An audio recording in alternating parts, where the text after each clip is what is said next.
Greetings and welcome to a Monday edition of the Shotgun Start. It is July 14th. Andy, how we doing? Brendan, I'm doing all right. I'm disappointed. I'm disappointed in this podcast. I don't know if I'm going to be able to go on this episode. What's the matter? I've been locked in all week with the ISCO, and we are recording before the ISCO. PJ informed me my ISCO team is most likely to win. Oh, really? You're holding back a victory Monday from the people. You're event of the week. There's no good excuses for this. There's no good excuses for this. We are jumping the ISCO Championship. We are jumping the Dick Open. So I'm creating more enemies than friends here between the two fellas staring at me on the other end of the camera.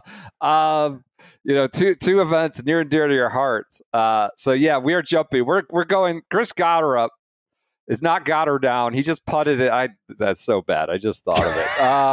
That's so bad. I promise that wasn't planned. I liked all the gotta hurry up when he got put on the clock. God, that's terrible. Terrible. He just putted out. So we were recording. I have to go to the airport. And so there's just non-negotiable. This is the way it is. Unless, of course, I'm canceled. I could pod after the ISCO too. We'll see. It's an adventure. Seems like you should have just waited another day. Got into Portrush on Tuesday. Yeah, because of the ISCO. That's what someone dedicated to their craft would have done. You think I can see if I go to Louisville and just cover it in person and then jump in the whatever charter. Do they even do a charter from there? Is there anyone in the ISCO that is in the open field? PJ, you have clarity on this? I'll effort that right now. I don't know that they are. Why would you do that? That would be insane to go back and forth. But yes, we have to go early. A very electric day of golf. Already between LIV Andalucía, the Evian Championship, Scotland, just an incredible morning of coffee golf. I was up early just trying to get on Ireland time after I thought I'd be in Ireland, and I'm not, and I'm getting teased right now from Joseph Lamagna, who's on the 14th tee at County Louth, Beltray, one of the great holes in the world. At least you get to watch some ISCO. And so it's just adding a real kick in the nuts here after a long night at Dulles Airport. United is just jamming me this month. I thought, I'm not bitter, not angry tweeting yet. Seems like you should be. I told my wife I've done 4 trips to the airport and walked right out in like the last 2 weeks and come back. And I've had a good run though. I can't get too upset. We'll get there. We'll get to Portrush at some point. So we're going early. Where do you want to go first? I say we go to Gotta Hurry Up. All right. Chris Gotterup. This podcast has been a fan of Chris Gotterup for a long time. Burley boy. He was part of the Burley Boys Oklahoma team that won the national championship. Yes. This is not a Johnny-come-lately Chris Gotterup fan club. No. But that being said, the pace of play today was alarming for me. Oh, you're going right there first. This was an incredible win. Let's go with the positives here. It was ballsy. I think they were overplaying the David versus Goliath thing. Like they were doing social graphics and stuff. It's not like he was just off the street. He's good prospect. So. You're talking about a 25-year-old. Yeah. He's turning 26 next week. You're talking about a 25-year-old who was the best player in college golf. It wasn't even close. He swept all the awards. Yeah. Yeah. So you're talking about a guy like he turns pro. He's got huge expectations on him, but he's also was the best player in college golf. Like this is the David versus Goliath stuff. This was not Jim Herman battling Rory McIlroy. Yeah. That said, for a young guy who has proven himself in limited ways, but proven himself, not totally untested or unproven, still very impressive to go up against. Extreme. I think everybody expected Rory to win, and Gotterup made him work for it. I wasn't like Rory was awful. Wasn't his best, but Gotterup beat him. I mean, especially when the start, like you would expect if Right. Gotterup's going to win in that setting, playing with Rory, you're going to be like, okay, he got off to a good start and Rory didn't, and like neither of them got out of like blazing starts, but Rory opened up, I think, a 2-shot lead on him in the front 9, and then in the middle of the round, he went not nuts, but he played just sensational golf in the middle of the round. His approach play, I'm not sure what the statistics say, but the shots he hit on par 3s when he was holding the tee was incredible. And I think like when you boil it down, like one of the things with Chris Gotterup is like he's an amazing driver of the golf ball.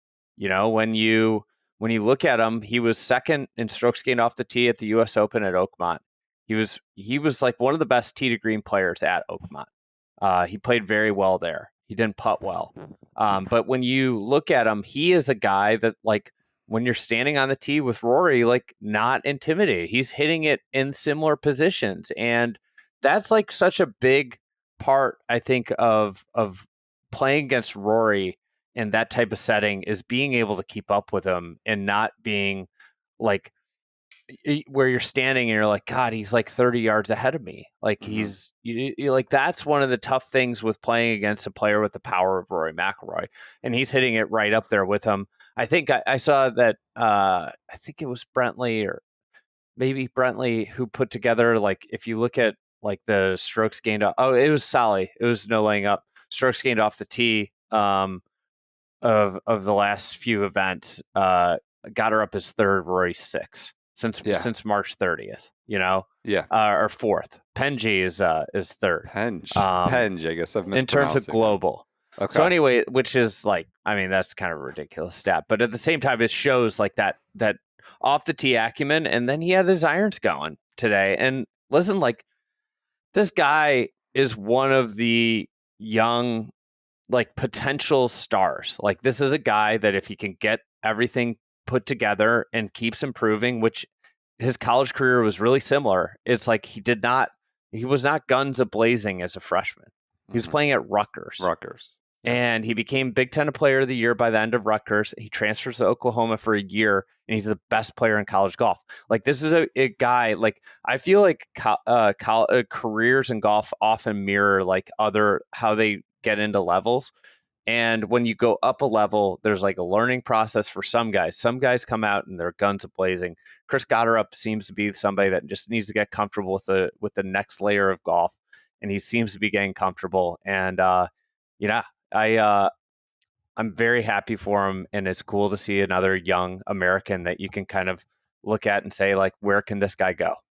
Gained a shot and a half on approach in the 4th round. Some of that certainly done on the par 3s. You mentioned it, and Rory, I thought, was pretty good, like, on those par 3s too. I mean, he was striking it okay today. Well, you look at Rory, and like he did some of the stuff you need to do to win. He had two miraculous, like the stuff he does when he wins.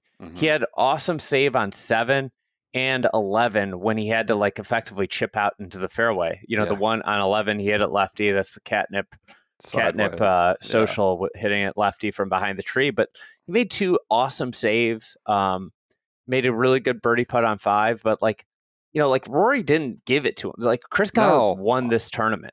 No, he had to go. He's very emotional with Amanda. Like, even before Amanda seemed to ask him a question, he was like, waterworks. And I thought that was interesting. You wonder, like, what he's gone through, if there's been self-doubt or whatever's going on, or he's just happy to celebrate it, because this is a monumental win. He gets in the Open alongside Nikolai Højgaard and Matty Schmidt are your last 3 Open qualifier series. There was some drama there late on Sunday with Jake Knapp making a run for a spot, but those are the 3, including Gotterup.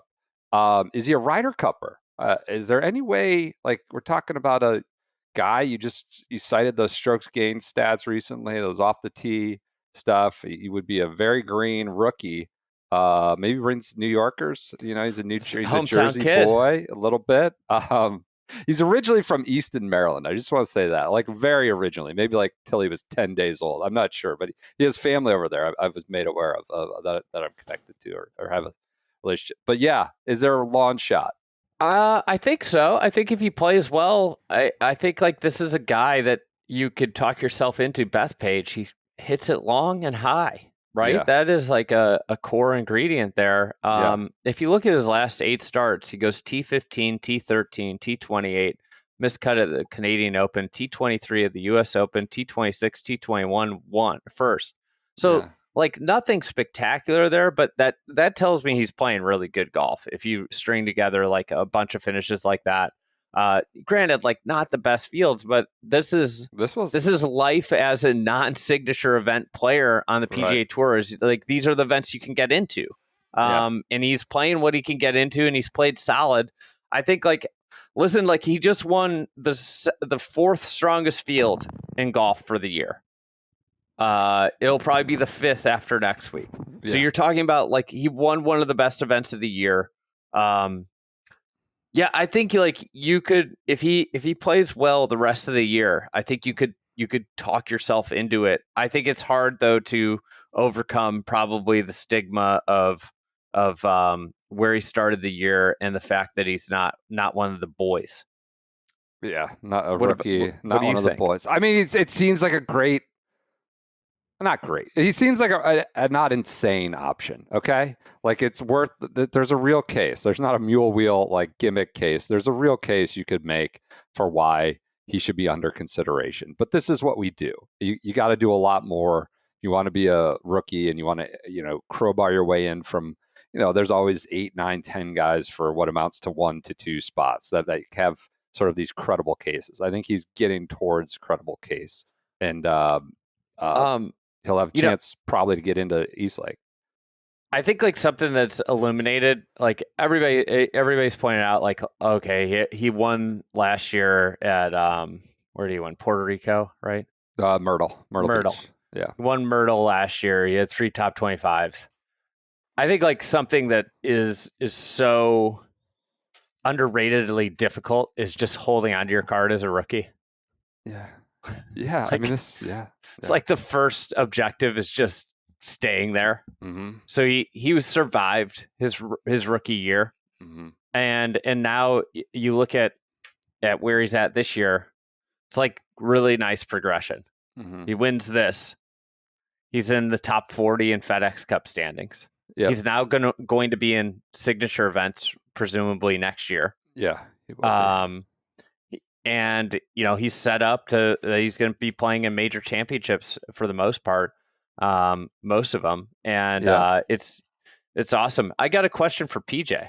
Oh boy! So I saw on his PGA Tour profile he is a Knicks and Devils fan.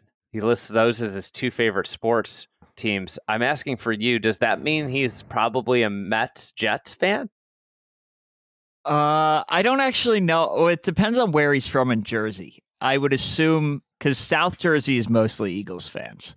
The Knicks Devils has like no affiliation. I find it odd that he's not a New Jersey Nets fan, but maybe he quit that once they went to Brooklyn in solidarity. I would understand that, but I don't. Devils is like a total wild card that has no affiliation paired with it.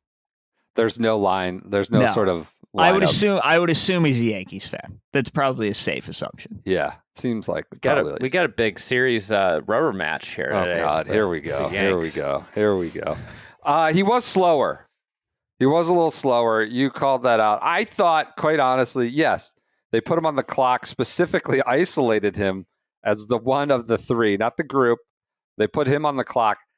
It was with the fog. They put tees and 3s off split tees, and it was just slow. It was slow from the beginning. He was brutal. He became, but it was slow early. They were waiting on 6T, the little stadium. You could tell Rory was like a little, I would say it wasn't like angry, but a little agitated. I mean, it was by like an often on the 6T or on the par 3s.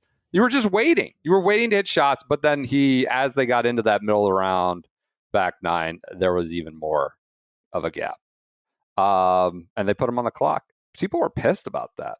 I think he got about him being on the clock. Yeah, like I don't know, let the kid play kind of thing. I don't know what the case, why people were upset. It's back 9 of a tournament. Yeah, I don't know why there's like a big argument. It's mean or something. What I don't get is like why people are like, oh, it's the biggest round of his life, so you could play slower. It's like, okay, so like in the NBA finals, do we extend the shot clock so people get better shots? Do we, Yeah. Yep. Like I just don't. I don't get the whole like the rules of golf like rules of any sport don't change because you're in like a big situation. He was very deliberate, and then I was slowing down the other. I was watching that quarterback show. Yeah, on Netflix last night. I didn't finish watching the episode, but I heard Burrow talking about like playing in the Super Bowl and how it's like the biggest game of your life, and he's like, well, like the thing is like, you know, your whole life is the biggest game of your life. Like you just progress. Yeah.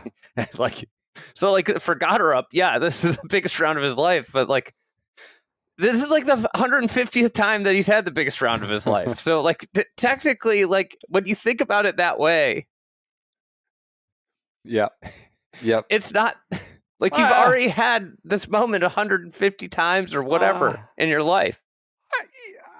I guess, but I thought it was incredible perspective. It's a new level. Jannik Sinner just won the Wimbledon.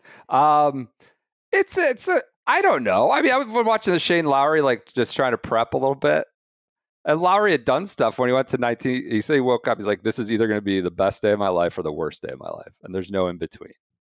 He couldn't feel his hands or his heart or anything on the first tee. I don't know. You keep going up a level. I see both sides is what I'll say. I understand the Burrow perspective. Like you start to adapt to that kind of pressure as you escalate. We've talked about this so much on the pod, and I think like it's meticulated its way through golf. But like the comparison here with golf, and you saw it from like Gotterup. I thought like the way they handled the situation was awesome. Actually, there's this your slow group is the last group. Yeah. Typically, you see them just put the entire group on the clock. Yes. They observed the group and they saw who was playing slow, and that person got put on the clock. That is the way it should be handled. Yeah. And then like you saw some like bad shots from him right out of the blocks with it. Obviously, I thought it was awesome that he got put on the clock. He hits this bad drive, and then he hits the second shot. And then the officials, rare denial of cart path relief. Rare. We never hear about denials of relief. Yeah. Doesn't happen around the green, but like the skill in golf is especially with links golf is hitting a shot in a confined period of time because of the wind and all the elements that you have to consider and make a decision and be confident with the decision, because, you know, like golf is all about making committed golf swings. And this should all be done under the guise of like some time sense. Yeah. It is an essential piece of golf and testing skill. That is all a skill. I mean, there's a million cross-sport comps you could make to it. It's like letting a guy take a free throw over because he didn't like the first one. Like I think the best one is like a quarterback. Yeah.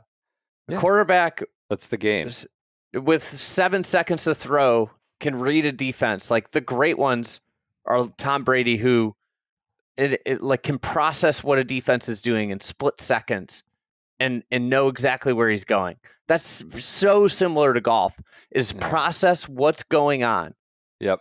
In the environment with the wind and all the different factors, make a committed decision very quickly and then a committed swing.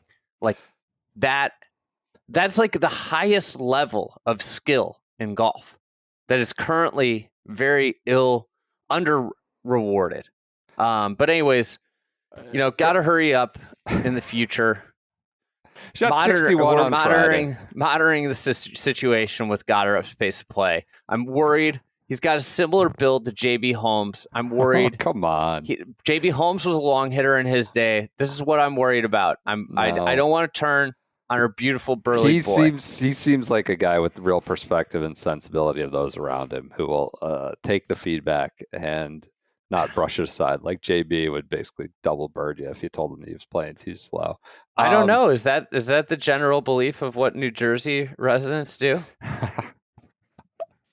He is a Jersey boy. I think Jersey boys would double bird you for a lot less than being told to hurry up. So, Peach, how would you break down all the different locales of New York with personality traits? I love that we're doing this psychoanalysis. Brendan's gonna go get on a red eye, and you're opening this up to the that entire feels like a whole psychoanalysis 20-minute. Yeah, I'll prep this. We'll do this at some point. I gotta get some thoughts. When we were in this. Jersey doing some design disasters, you were looking down your nose at the Jersey. You and your Long Island boy, yeah, absolutely was. High and mighty. That's not. But they maybe before Bethpage we could do this whole thing. Sounds like a good one. Just a good call. Sounds like a good one. I want to know about Queens. I want to know about Staten Island.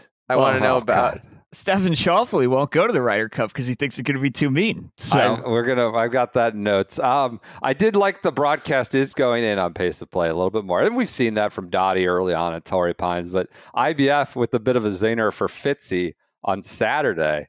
Carpenter picked this up. He said, just slightly over the 40 seconds, closer to 240. This was on the par 3 17th. Fitzy, of course, has been very outspoken about pace of play. Generally a faster guy, and says it's abominable how slow it is. But IBF, closer to 240, and it was about 240 to pull the trigger on 17, that par 3. And I get it. It's windier and all that.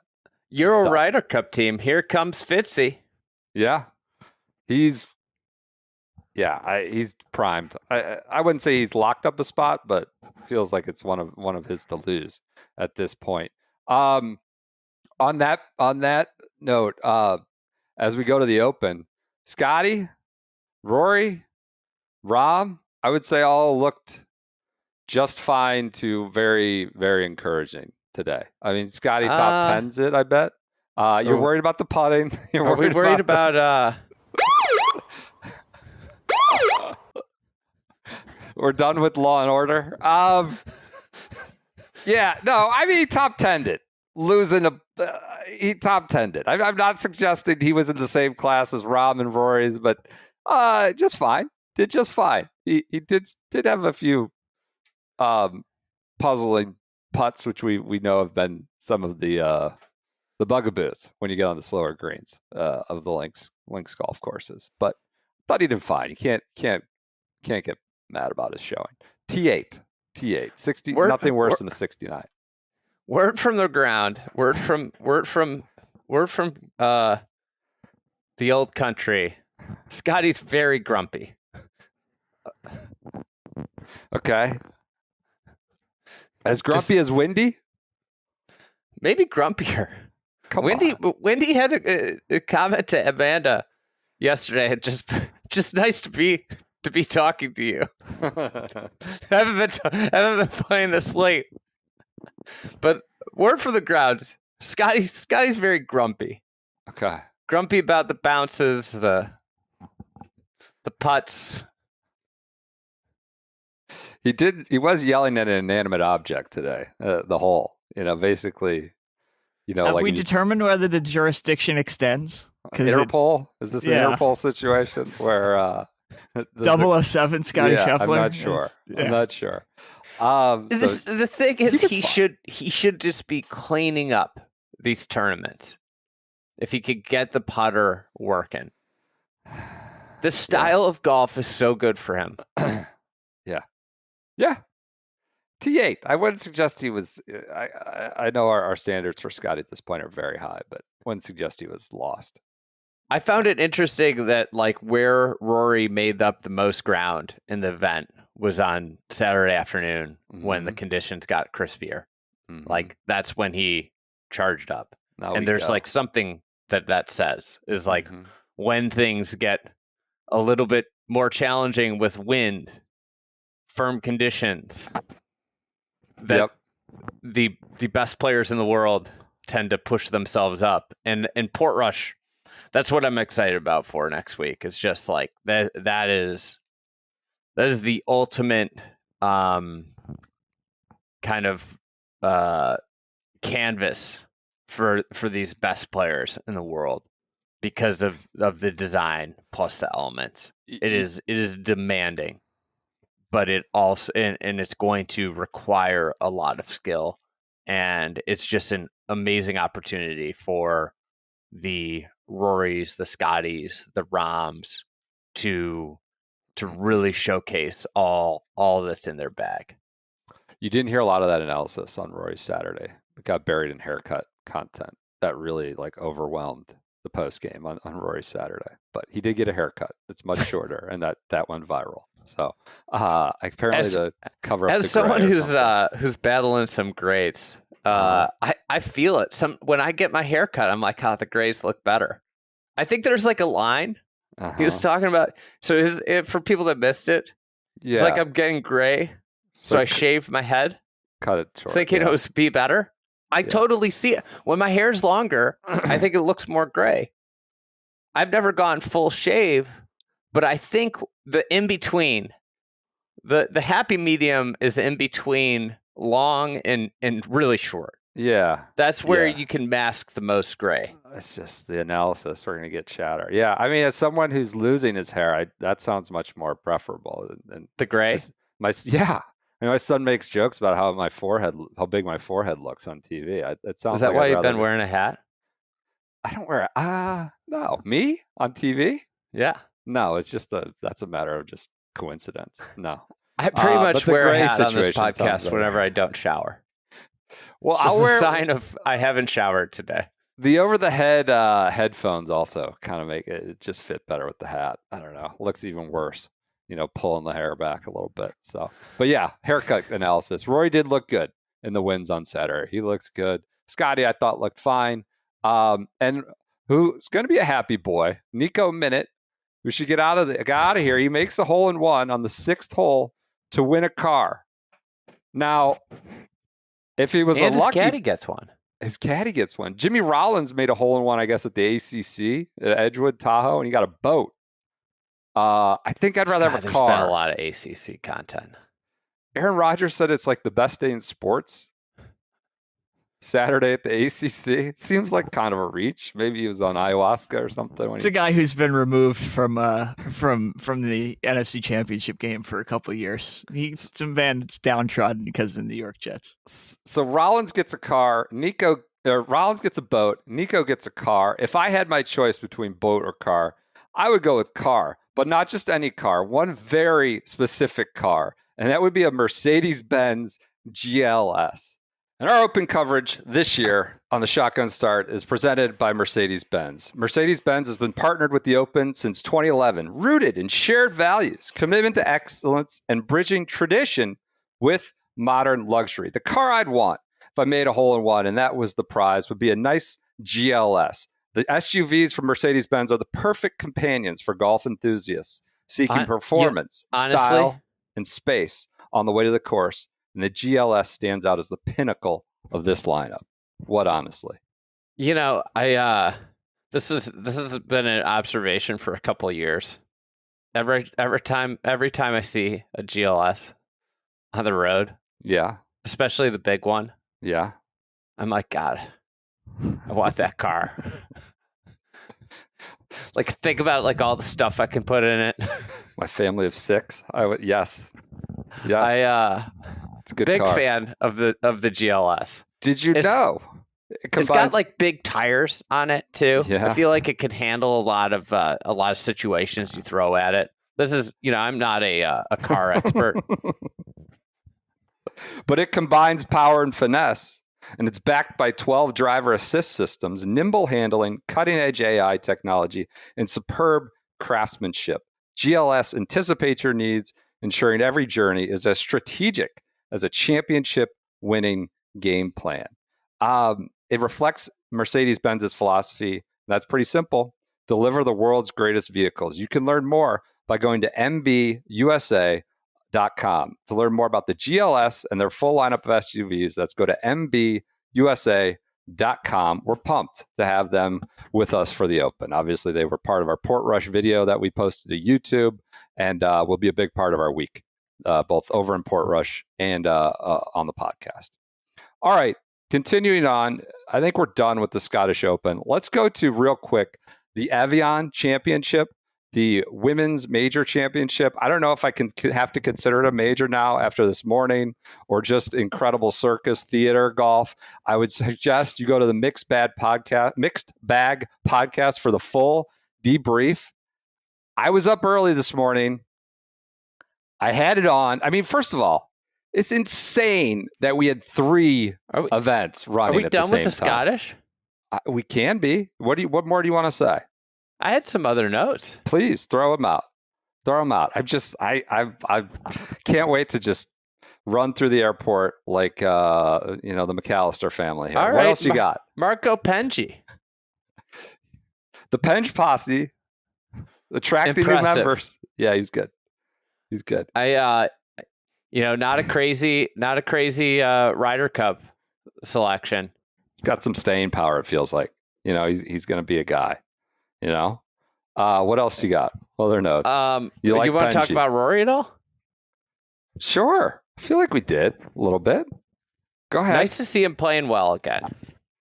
He's back. Didn't even drive it well. Was like lost strokes off the tee to the field. Yeah. Yep. Portrush is one of those, like, obviously if you drive it well, it's helpful. But it is this sounds cliche, but it is a course where you kind of got to do it all. And it does allow for some of the other aspects of his game that he's gotten so much more advanced and accomplished and thoughtful with to shine in a commensurate way with just the big booming drive. So ideally he figures out the driver though even further before next week. What else do you have on Rory? I think like we've seen this a lot is like probably the best kind of setup to win a major is playing really well, but not winning the week before. Yeah. You wondered about that down the stretch. Not that he was taking a dive, but it worked out just fine. I think, if you're Rory. He's incredible renaissance, obviously. His record there is amazing. And then just in general, for the tournament wise, great to see, like, in this, you could extend this into LIV with Rahm playing well, but Justin Rose, Xander, Scottie, Ludwig, Victor Hovland, all seemingly in form going into next week. That was my big takeaway from this morning. Is just feels like, and it didn't feel like that necessarily at Oakmont. And I realize this is sort of the overanalysis you can get into when you have so much media talking about this every single week. But it does feel like we're back at a spot where all the best have a little bit of something to be feeling good about as we go to the last major of the year. That was a great then point. I was finally I was shocked that that Knapp was in a position he needed to make birdie on 18 to get into the Open. Just would have thought that a superstar would have had an exemption. It's totally unnecessary drive-by. Who's it a drive-by of? It's not a drive-by of Jake Knapp. Why? It's a drive-by of everybody that is saying he was a superstar. You're popping him for... I'm not popping him. Yes, you are. You're saying he missed a birdie. You call him a choke artist. I'm not popping Jake Knapp. I'm popping people that said he was a superstar. Okay. All right. But yeah, we mentioned Schmidt. We're redefining what being a superstar means. Yeah. Yes. Anything else on Scotland? I think that does it. I want to make sure you make your flight. I don't want you to miss your flight. I was going to read off all the Open Championship qualifiers now that we have the full allotment of Open Series. So we have 24 now with Schmid, Højgaard, Nicolai, and Gotterup taking them. Seam's not in, right? Seam feed. No seam feed this year. I feel like Schmid could slide right in there for him. Feed. Could be right. So the qualifying series goes back to December 1st, 2024, which is just always kind of insane. This is how you get Bradbury and the like in. Riggs Johnston, Mark Leishman, Curtis Luck the Australian Open. Ryan Peake at the New Zealand Open. Darren Fitchard, Dylan Nadeau, and Marco Penge at the South African Open in March. Corey Connors via API. He would have ended up getting in either way on his number, or his OWGR number. The Macau International Series, we got Kokrak, Carlos Ortiz, and Patrick Reed. We got Saddam Kawakanjana at the Korea Open. Makia Akutsu, Riki Kawamoto, and Sun Yon Han at the Mizuno Open. Ricky at the Memorial. Ricky's at Portrush. A lot of photos of Ricky at Portrush. And Port Stewart yesterday. Yep. I wonder if he went and visited our friends at Lost and Found. I saw some people at Lost and Found. Yeah. Paulo was there. I've been telling everybody that's going over to go to Lost and Found. I'll be there hopefully soon. Canadian Open, we had McCarty, Cam Yun, and Kevin Yu. The Italian Open, we had Martin Couvra, Adrian Satier, and then the 3 guys today. So those are 24 players who've been added to the field via the qualifying series. Rounding it out, there were 20 on like the sectional, their version of final qualifying. So that's about 44 spots, if I'm not mistaken, of 156 via qualifying. So that, I don't know that it's the best way, but it's a way to keep things open and to draw on a diverse set of be the world's major, whether it's the Korean Open, the New Zealand Open, South African Open. It's what a ringing endorsement. I think I'm okay I don't know with if it's it. the best way, but it's a way. Tell us get how it. you really feel. I understand. I get it. I do like that they're unique in that they stand out as the world's major, it feels like. I'll say this. Do I think it's the best way to assemble the best field? Absolutely not. No. Do I think it's like one of the best ways to make otherwise innocuous tournaments more interesting to watch? Absolutely, because like even today, like you saw it when there's exemptions on the line, the tournament becomes way more interesting outside of who's winning, which is just the general. And this is like one of my things with golf in general is like the more we can have implications beyond just winning and not winning, the more interesting the tournaments become. Yep. And I think like for these open qualifier tournaments, like they're frankly more interesting than just who wins. It becomes like who's going to get a spot, because a lot of times, you're highlighting some events here that have a bunch of people. The vast majority of the field's not in it. This is not like the open qualifier at Memorial, which needs to go away. I mean, to their I don't know if to their credit or discredit, they gave only 1 spot to the Memorial, but like 3 to the gateway to the Mizuno Open. I don't know. They did only give, I know it's only 70 whatever guys, but yeah, it's an interesting procedure. They've always done it, really. So that's all set. The field is final, barring a WD and some changes here in the week of the championship. On the major that just concluded, I think the Evian, we had someone DM us that Grace Kim's finish might be the greatest finish in a major championship history. She played the 18th 3 times. She went eagle, birdie, eagle. Now it's a shorter par 5. She was hitting her 4 hybrid in. This was completely bananas golf on Sunday morning. I was shocked. First you have Lottie Woad. You wake up. I woke up about 5:45. You got Lottie Woad making her run. She shoots 64, as they termed it, like kind of a disappointing 64 almost, because there was an opportunity there. Had a bad drive on 18 and kind of left one out there. I thought Minjee Lee, with the amount of holes she had left behind Woad, or Gino Titicul would be your winners. And then you have Grace Kim, who gets completely jammed on 12 and goes nuts, 4 under through her last 4. The eagle shot from regulation is one of the great approach shots you'll kind of ever see in major championship 72nd hole history. Cool little just went off the back mound there, or the slope, and brought it back down for pretty much tap in. I don't know if they would qualify as kick in. Would it be a kick in? The birdie on the first playoff hole was just a complete circus. I was like, this is Evian in his purest form.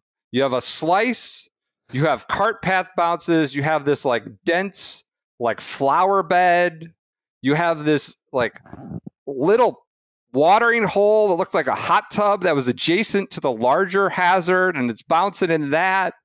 It was just a total circus, like a total like this. How is this going on? You have cart paths and bridges and flower beds and these weird water hazards all in play, and then she holes out for birdie to put the screws to Thitikul. Now all of a sudden she's thinking she's got a penalty shot up, and now she's got to make a birdie. To her credit, she did. It was insane, and then makes an eagle putt on the second 18th hole. It was gripping between the names like Minjee, Thitikul, Lottie Woad story, and then the Grace Kim roller coaster. It was really fun, a really fun watch early morning East Coast time. Any reaction? Yeah, I mean, insane. This is the type of stuff that can happen in golf, and probably why we love watching it so much. Thitikul has fire ants on her ball, and there's like she's trying to get relief for that, but it turns out to be regular ants. I'll say like Gino's the best player in golf without a major, men and women. I mean, It feels a little snake bitten. 1.5 hands on the trophy today. It felt like, I mean, come on. It's kind of ridiculous. Grace Kim's like 100th in the world. Thitikul's arguably the best player right now. I think just like a general overarching just issue with women's golf. Yeah. There's too much parity. It's yeah. You look at the last 10 major winners, or 11 it would go. If you go back to the US Women's Open 2023, this is just what I have pulled. Mm-hmm. Corpuz, Yin, Vu, Boutier, Sasso, Yang, Ko, Faru, Stark, Saigo, what's her God, who just won? Minjee Lee, Frisco, and then you get Kim Grace today. Kim. So it's like you just like it's hard to build like storylines, and like Ko had the Open and in the Olympics that felt like the most momentum. Like there's been these moments of momentum with Korda in the start, but it didn't happen, like in majors, and it's. Lydia at the Old Course was kind of like the banner of that one. I'm missing Korda at the Chevron last year too. Yeah, in that list, but like it's again all different names. It's interesting. Which it's just like hard to like. Part of the reason that men's golf like has been is like we talk about like look at the run we've been on, and obviously Spawn broke that, but it's like oh look at this great run. And it's superstar. And, if you couple in shorter playing careers that the women traditionally have with like a ton of parity, it's hard to get attached to like I think like what's appealing about the women's game and why it needs to be marketed so drastically different is like the style of play, the relatability. But like they, the maybe like star driven like personality player content isn't necessarily the way you go, given the gameplay at this point is like there's so much parity in it, and it's hard for women like to rack up these major accomplishments. I don't know. It's just some thoughts. It felt like. It felt like for sure it was going to be Thitikul or Minjee Lee, just based on the holes they had left. And Thitikul hit like one of the great shots on 17, although Matt Galloway called it out, that pin, that really tucked front right pin, and she's not a lot of places to land it, but just got snake bitten by like you said, this parity. 100th player in the world of Rolex is not really. You're not seeing that on the men's side at majors where you're 100th. You're not seeing it beyond like 50, really. Yeah, that happening. So you go through a lot of those names. They aren't like top 10 players in the world. Yeah. See it consistently at the U.S. Women's Open recently. Lottie Woad has accrued enough points to turn to via, essentially their PGA Tour U equivalent, the LPGA pathway. seems like a no-brainer. She has her card. There's a Scottish Open. There's the AIG Women's Open. Go play as a professional. That seems like the consensus. Like she's going to be a pro at those events. She would have, I don't know what she forfeited. It's some hefty 6-figure check today. Not that that's the entire deal, but feels like you should be pro for the AIG Women's Open. You've got your card. Do it. Is she going to go? It's still TBD, but it seems like a pretty strong lean, or at least the pressure is ramped up now. A great watch. I don't know what the if that's replicable. It's clearly not, but that par 5 finish, apparently, that it's the fireworks finish as they call it, and you see a lot of these like birdie. Like Angel Yin had something similar finish, so that was fun watch. I didn't think, Morgan Pressel was pretty deadpan as all this was going on. It was interesting. Then I toggled over to LIV. And you had Arlo White. It's like the rampage from Rahm comes up just one short. Can you believe it? Like shouting. And I was like, now that was interesting. That was exciting golf this morning too. But it wasn't a major. And so that was just the dichotomy there of going back and forth between one of the biggest issues of women's golf is the broadcast.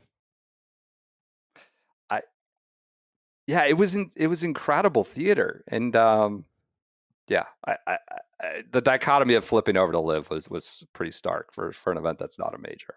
There's like a thing about like if the broadcast isn't excited, why should I be excited?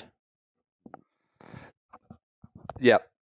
And that's just like, I think like the general, this is not like just today, but the general day-to-day thing I get from watching women's golf is like, I mean, that the lead analyst doesn't sound excited about any of this.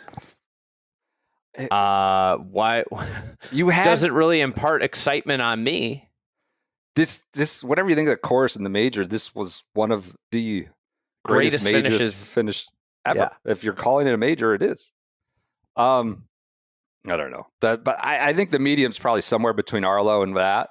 Probably. But the LIV, I did enjoy the LIV broadcast. We had Sue Ann talking to Jon Rahm, and she used the phrase Caleb Surratt doing Caleb Surratt things. And I was like, are we really at this stage with Caleb Surratt where like he makes some birdies and we call it like, isn't that for Patrick Mahomes and like Steph Curry and things like Caleb Surratt doing Caleb Surratt things? And Rahm kind of did a double take and looked at her like, he's a good player. He gets hot. We love him. But, he has just always that bad hiccup or something. It was pretty funny. Speaking of Mahomes, did you see all the online hate his shirtless photo got? Because he's a thicker boy. Yeah. This has always been the case. He's always had a little bit of a paunch, and a little bit. There have been locker room photos shared before. But, God, get off him. It's kind of ridiculous. I'm like, what? I think it's like one of the greatest quarterbacks of all time. Didn't a Kansas City radio guy go nuts and that kind of blew it up or something? It's like, guys giving you Super Bowls, for God's sakes. I don't know. Crazy people. So, also, like, if you think about the greatest quarterbacks, like, none of them are, like, I mean, like, Josh Allen's in, like, kind of, like, a league of his own in terms of, like, but it's like Tom Brady was, like, not muscular. Sure. Yeah. Peyton Manning's like pretty normal dude. Yeah. Yeah, it's fine. Encouraging for Rahm for sure. He seemed very happy. I should mention Talor Gooch. Talor won it. Rahm pushed him to the end, made a giant par on 18. Gooch hit a sick iron shot from 225. Thought Rahm had birdied instead of parred. Like Gooch said, his caddy said that was the greatest iron shot he's ever seen in his life, and it was an awesome iron shot up the gut at the 18th hole. So he wins the individual. I think Legion 13 won the team. They did. I didn't see Brooks out there with the champagne. Could have been out there. I saw Kokrak and GMAC out there showering Talor. Didn't see Brooksy. I just watching on TV. I'm not, reporting anything. He just, could have been at a different hole finishing up. But they showered Talor. But I think the primary takeaway beyond the winners is Rahm. He's like, I hit it better than I have in the last year and a half. I feel really good. This was a really, really fun round. Got to be feeling good as you go to a major championship. Rahm watch. If I were going to ask you to power rank your top 5 players for the Open next week, what would they be? I don't know if I'm Is there a chance ready Rahm for would that be number yet. 1? There's a chance Rahm would be number 1. Yeah, I think you're going. I think I would put Rahm 1. Maybe that's sort of blasphemous to put him ahead of Scottie. He finished Rory 11th at Portrush in 2019. And then you throw in like a Fleetwood or something, or yeah, he could be in number 1 based on what we saw today and his history. So, what about you, PJ?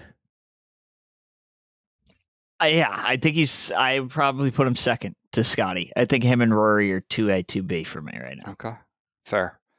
Who else would populate that? I think that's a good question, because I don't think Bryson cracks in like he would at the preceding 3 majors. Xander is definitely 4.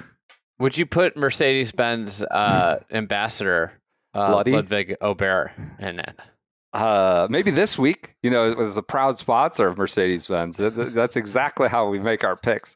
I don't know. I honestly don't. He made a triple sloppy yesterday. On Saturday. It was puzzling. Every time he looks good, he immediately gives it back. Yeah. Like almost every time, which is not a good way to go about things. You know who my pick is?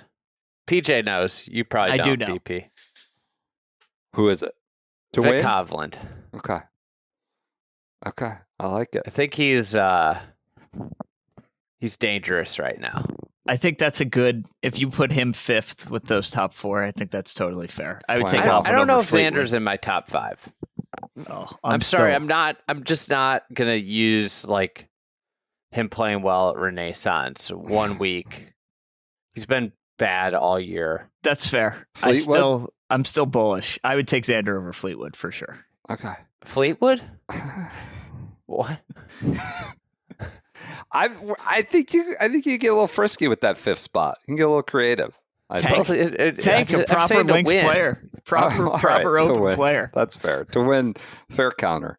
We're gonna have plenty of Portrush coverage. We're not gonna have any ACC, Dix, or ISCO coverage in this podcast. Maybe we'll save that. I've got one thought. I was watching Late Night Dix last night.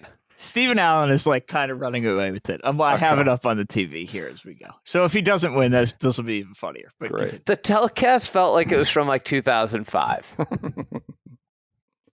Because of the players? Are people from 05? No, just the presentation of the Dick Open. Yeah. Left a lot to be desired. I think some of it's the golf course, too. What do you want? You wanted to invest a Dick Open? But I was just thinking, I was watching it, I'm looking at the leaderboard, I'm like, there's no point. There's no point of this tour. It's a bunch of guys that weren't any good in their primes. Yeah, that's an issue. And now they're good now because the guys that were good have made so much money that they don't care. Well, the best player on the tour, the 3-time defending Dick Open champion, had to go make the cut at the Scottish. It's a bad timing. Bad slot on the schedule for the Dick Open. It's time to disband the senior tour. What do I do? Yeah, we'll find you. We'll get you on opposite field event watch. We'll get you a new beat. Don't worry. The ISCO, we got Big Bill Mao. He's currently leading, but I don't know. There's a lot of time to play. He's going to get past. He's way out front. He's going to get past. The leaderboard, I would say, is not, a showstopper. But what are you talking about? That's what I'm talking about. Chan Kim melted down yesterday. Yeah, not good. The ISCO needed Chan Kim to melt down because a runaway Chan Kim win was not what we needed. There was way too much golf on this morning. I mean, just stagger it. Scottish was early. It would have been LIV staggered if the Scottish didn't have the fog delay. LIV was earlier than normal. Yeah, it would have had us up. News: LIV applies for OWGR. OWGR acknowledges receipt of said application. We'll see where that goes. Did you get your letter from Scott O'Neill about them? Yes. Like what? Why did they need to email that? I don't know. I guess I shouldn't say I don't care, but I just tell me when I need to care. Tell me when it's time to you're in or you're out. I think the interesting question is if you give them OWGRD backdated at all. That seems tricky. Other news: Stefan Schauffele had a article in the Times, London, with the Schauffele whisperer. This guy, Tom Kershaw, I believe, is the writer. Clayton's brother. No, from Highland Park, ended up writing for a London newspaper. That's right. He wrote the article in question, but he's done stuff with the Schauffele's in the past. I know they've spoken to him. Kershaw. Do I have his name right? Is that right, PJ? Do you think he's going to the All-Star game? Probably not. Peach, where's the All-Star game this year? Atlanta, Okay. and then Philly next year. Direct. Philly next year, and then the Cubs are getting it for 2027. Oh, exciting!